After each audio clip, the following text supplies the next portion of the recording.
Hello mathematicians, this is the video for review sheet number 1 for Unit 7. We'll have another review sheet and it will look all very similar to the test. So if you feel great on the review sheet, it's a good indication that you'll feel great on the test. All right, number 1, I see some extended facts. So I'm going to focus my brain just on the basic fact. 5 times 5 is 25. 1 0 on the left, right? 1 on the left. Good. The next one, 8 times 6 is 48. 1 on the left. 1 on the right. Good. 4 times 5. So again, I'm ignoring the zeros and just looking at the basic fact. 4 times 5 is 20. Now 20 has a 0 in it, but we need an additional 0 after that because the 0 that's up there is part of the basic fact. 1 on the left. 1 on the right. Right? 1 extra 1 on the right. 3 times 9 is 27. 2 on the left. 2 on the right. Good. 6 times 5 is 30. Again, 30 ends in a 0, but that 0 is part of the basic fact. We need 2 more zeros in addition to that. 2 on the left. 2 on the right. Good. A big mistake is kids would just write 300, but it's 3,000 because we needed 2 more zeros in addition to that 30. Okay, the last one, you should be able to do this. 22 times 4. Let's see, if I double 22, that's 44. And if I double it again, that's 88, right? 22 times 4 is 88. And if you couldn't do that in your head, you could also do a little 22 times 4 off to the side, or 22 plus 22 plus 22 plus 22 to get 88. 1 on the left.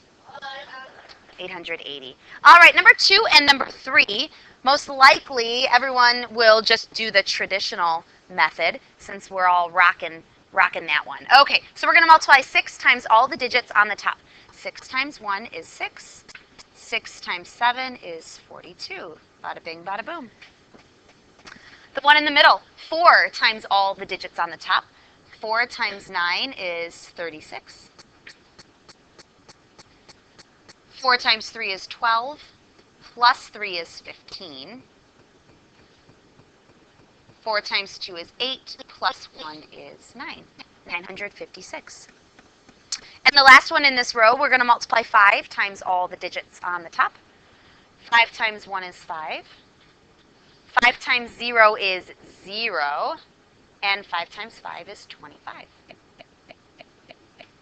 Number 3, the exact same process, slightly more complicated because we're multiplying by a 2-digit number, which means we're going to have 2 rows of products that we need to add together. Okay? Alrighty, the first one. We're going to multiply 8 times all the digits on the top. 8 times 3 is 24. 8 times 3 is 24. Plus 2 is 26. Now we're going to multiply 1 times everything on the top, except that 1 is not really a 1. What's a 1 in the tens place worth? 10, that's right. So we're going to put a 0 here, and that'll bump all the digits to the correct place value and get everything lined up for us. Okay, 1 times 3 is 3. 1 times 3 is 3.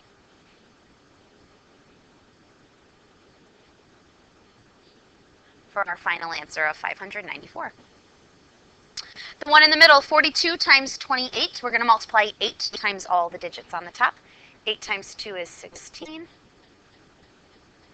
8 times 4 is 32. Plus 1 is 33. Now we're going to multiply with that 2 that's on the bottom, but that 2 is in the tens place, so it's really a 20. By putting a 0 here, that bumps all the digits to the correct place value for us. So we're sort of breaking it apart and putting it all back together at the end. 2 times 2 is 4. 2 times 4 is 8.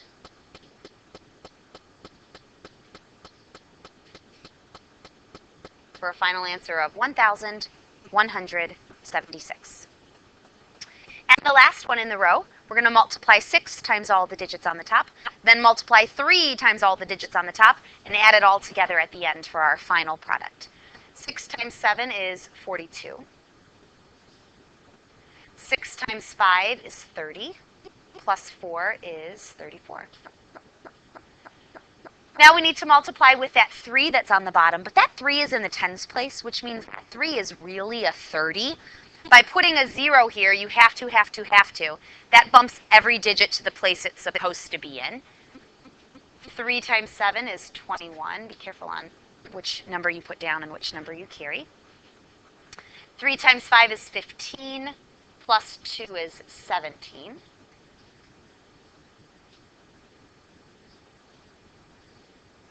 Your final answer of 2,052.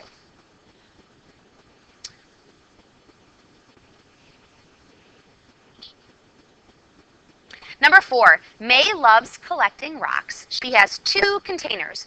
The first container has 15 sections with 12 large rocks in each section. The second container has 36 sections with 18 small rocks in each section.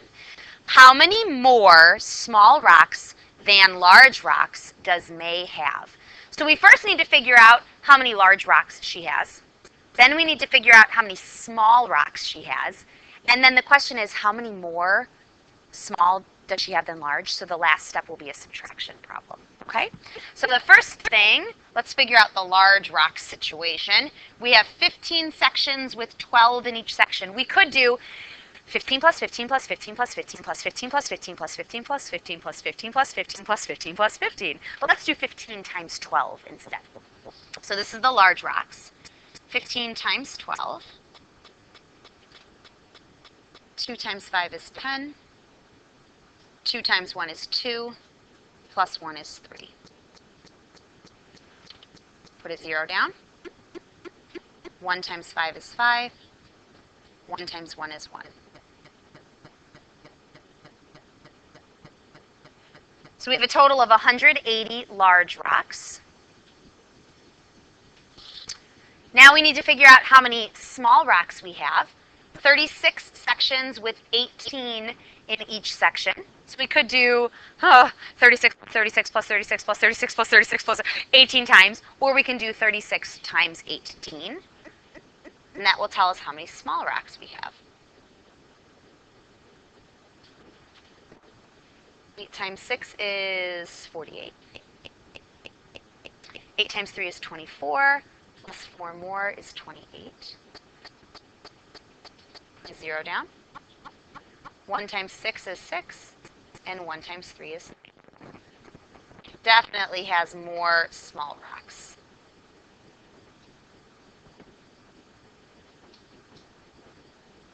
Okay, so we figured out how many large rocks, we figured out how many small rocks, and the final question is, how many more small rocks than large rocks does she have? If I wanted to know how much more do I weigh than you, or how much older am I than you, we would do a subtraction problem, right?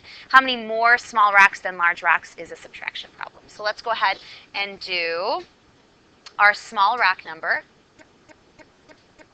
subtract our large rock number, and that will tell us the difference between the two for our final answer.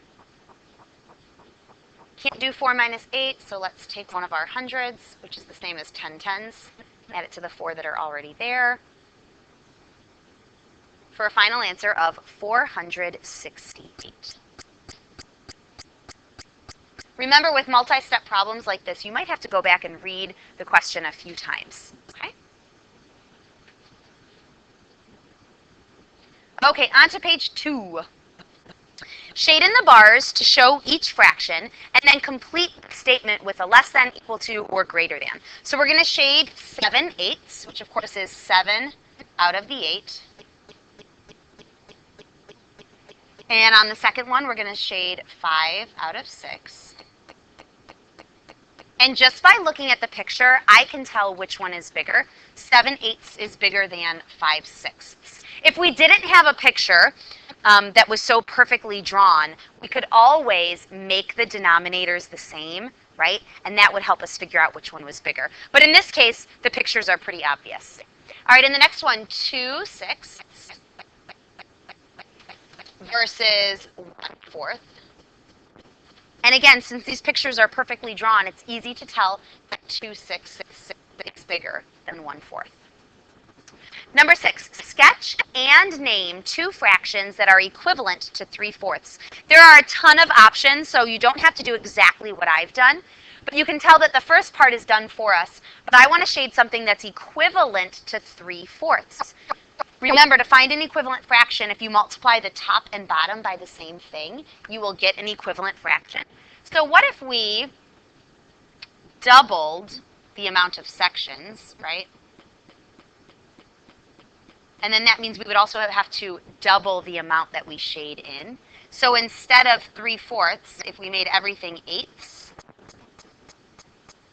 3/4 would be the same thing as 6/8. Some people might have come up with the 6/8 first and then done the drawing, if that would make more sense to your brain. Multiplying the numerator and denominator by 2, easy. Another easy way might be multiplying by 4, maybe?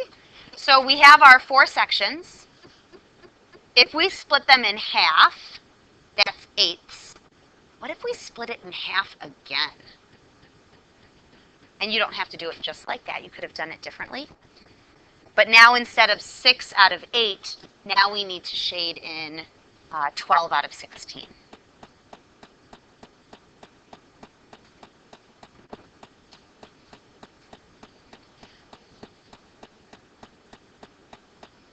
So just make sure that all of the shaded stuff looks the same, right? That 3/4 shaded section looks the same size as my 6/8, which looks the same size as my 12/16, which should be the case because they're all equivalent fractions.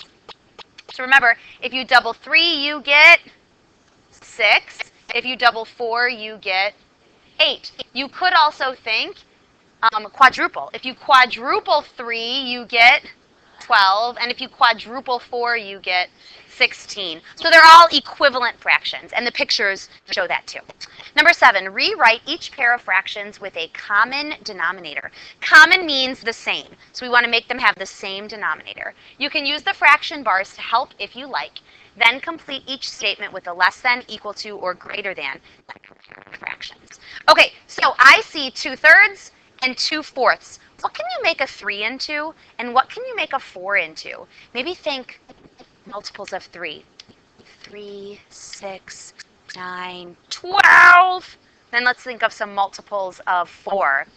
4, 8, 12, right? You can make them both into a 12. So I know I need to multiply 3 times 4, and that equals 12. And if you multiply the bottom by 4, you better multiply the top by 4 to get 8/12. So 2/3 is equivalent to 8/12.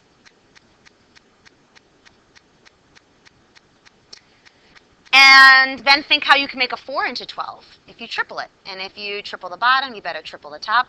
So 2/4 is the same thing as 6/12. So now we have these two fractions with the same denominator. And I already know which one's bigger, right? What's bigger, 8/12 or 6/12? 8/12 is bigger, which means that first one is bigger. We could use the pictures to help if we wanted as well. If we made all the pictures have 12 sections, so right now it has 3. I'm going to split them in half and split them in half again. And let's see. Oh, you know what? I don't know if my pictures are going to match up. Let me try it this way. Split it in half this way, and then split it in half again to make 12 sections. And then my 4ths, I need to split into 3 sections each. I'm wondering if someone would rather just make the denominators the same and not worry about the pictures, which is totally fine. But let me just show you. 2/3 is the same thing as 8/12. And 2/4 is the same thing as 6/12.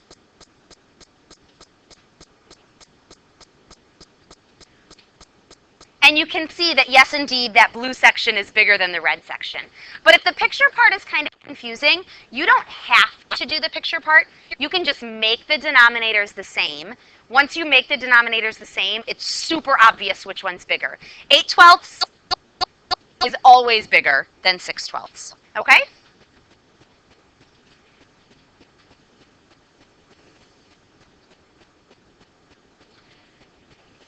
Again, if that picture part is confusing to you, you had to make them have the same denominator, but you could probably just do this to help you out.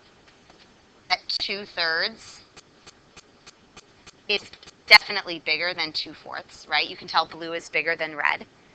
But it did say you had to make the denominators the same. So we did have to do this part up here. Okay? And then maybe this part is just showing, oh, we were right. Blue is bigger than red. Okay? Let's do that next one. I see 3/4 and 5/6. Again, think, what can you make a 4 into and what can you make a 6 into? And I think it's going to be 12 again, right? 4, 8, 12, 6, 12, 18. Yeah, you can make them both into 12. So let's go ahead and do that. If we multiply the bottom by 3, we've got to multiply the top by 3. So 3/4 is the same thing as 9/12. And to make a 6 into 12, you got to double it. So double the bottom and double the top, and you get 10/12. Well, that's obvious. Which one's bigger, 9/12 or 10/12?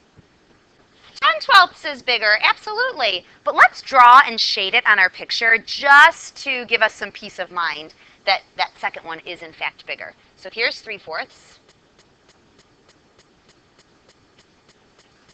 And here's 5/6.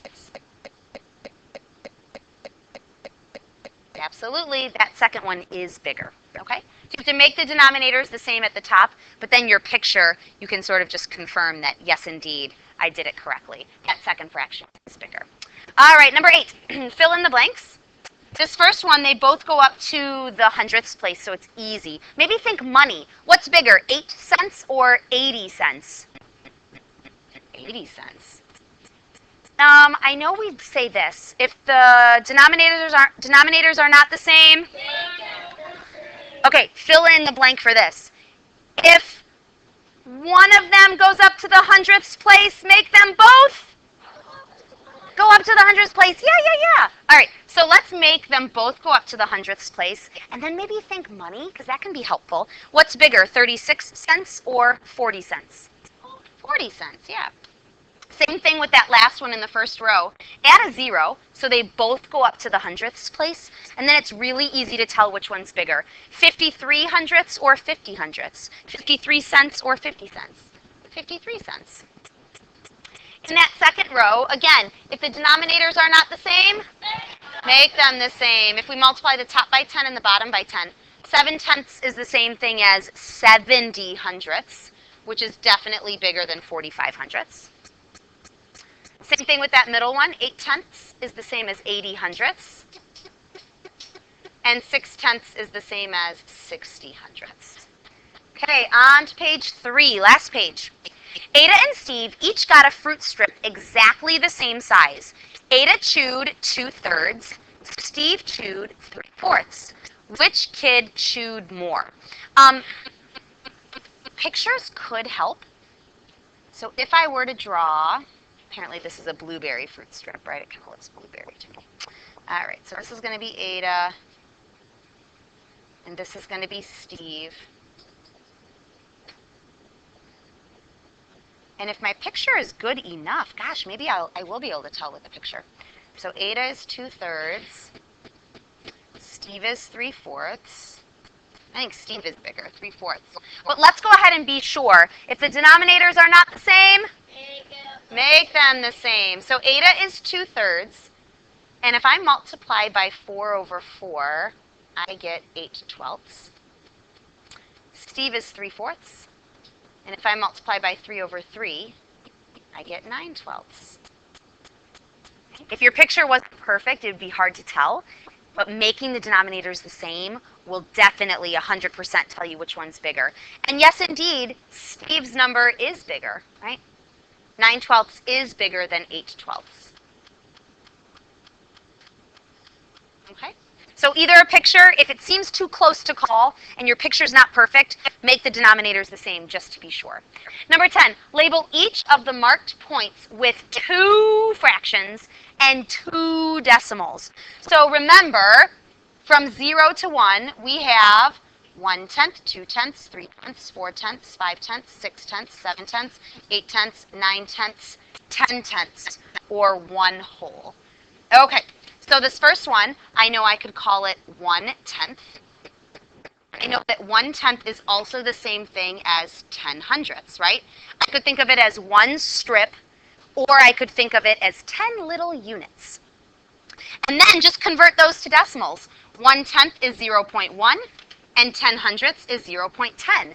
All of these numbers are exactly the same thing, right? Like the same person with a whole bunch of nicknames. Mrs. Judson, Pell Bell, Miss Putsy Putz, you know that. Okay. And then the next one, 1/10, 2/10, 3/10, 4/10, 5/10, 6/10, right? 6.